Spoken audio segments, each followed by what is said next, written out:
Lots of people down through history have claimed to be prophets. There are people in the world today who claim to be prophets, but their messages contradict each other, so they can't all be speaking for God. This means that we have to examine their messages to see who's really speaking for God. And there are three main possibilities we have to consider. First, the person might be getting revelations from his own mind. He might be deliberately inventing revelations, or he might be insane.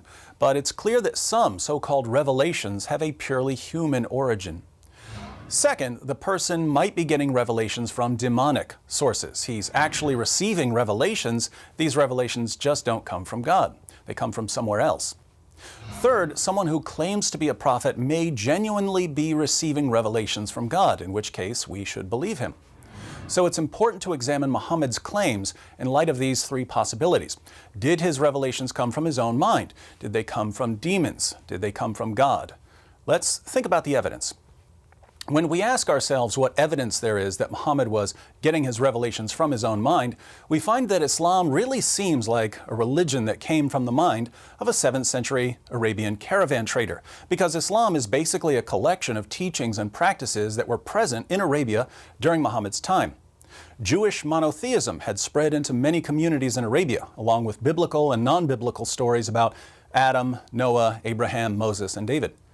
Teachings about Jesus and Mary that were popular in certain Christian cults were being taught in Arabia. Things like Jesus speaking at birth, Jesus giving life to clay birds, Mary giving birth under a palm tree, and so on.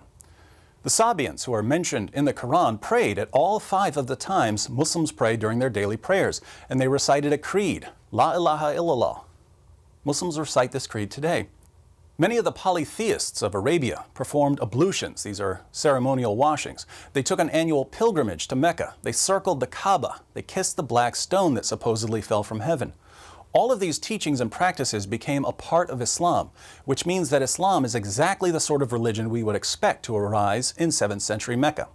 So we have good reasons to think that Islam had a human origin, the mind of a man deeply affected by the teachings and practices that surrounded him. But we should also look to see if there might be something darker at work. Here we find plenty of evidence suggesting that forces beyond Muhammad were involved in his teachings. We know from Muslim records that when Muhammad began receiving revelations, his first impression was that he was demon-possessed. We also know that after his experience in the cave, he became suicidal and tried to hurl himself off a cliff. According to the earliest Muslim sources, Muhammad was tricked into delivering a revelation from the devil. These are the so-called satanic verses, where Allah gave Muslims permission to pray to 3 pagan goddesses. Muhammad revealed these verses as part of the Quran, but he later came back and said that Satan had deceived him. We also know from Muslim sources that Muhammad claimed that he was a victim of black magic, a spell that gave him delusional thoughts and false beliefs. So Muhammad's first impression of his revelations was that he was demon-possessed. His revelations made him suicidal, and even Muslim sources claimed that he delivered a revelation from the devil and that he was a victim of black magic. It seems that we don't just have evidence that Muhammad's revelations had a human origin, we also have evidence of spiritual problems. The question now is whether there's any evidence that Muhammad's revelations came from God. Now, the Quran offers 2 main arguments for Muhammad's status as a prophet. The first is what I call the argument from literary excellence. The claim here, which we find over and over again in the Quran, is that the Quran is so wonderfully written, it must be from God.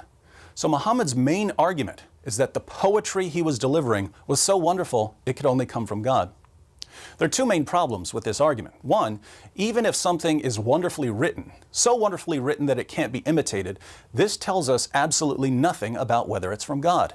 If we can't write poems like T.S. Eliot or plays like Shakespeare or books like Charles Dickens, this doesn't mean that Eliot and Shakespeare and Dickens are prophets of God. It would only mean that they had unique literary styles. 2, I'll go ahead and say it, the Quran is awful. I'm someone who reads a lot, and I've never read a book as awful and boring and disorganized as the Quran.